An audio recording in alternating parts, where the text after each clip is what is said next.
இல்லை, ஆணவத்தில் ஆடி வரும் ஜீவனும் இல்லை.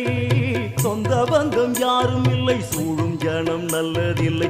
உன்னை என்று இவ்வுலகில் வல்லதொரு தெய்வம் இல்லை. தடுமாறி திருக்கோயில் வந்தேன் அம்மா, அம்மா ஜெகதீஸ்வரி, உந்தன் குழந்தை என்னை ஆதரி.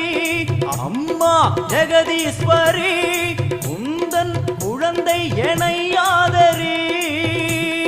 நீ வந்து தாயாக என்னை தாங்கணும், உன் மடி மீது தலை வைத்து நான் ஏங்கணும். சலனங்கள் இல்லாமல் மனம் தூங்கணும், மனம் தூங்கணும், மனம் தூங்கணும்.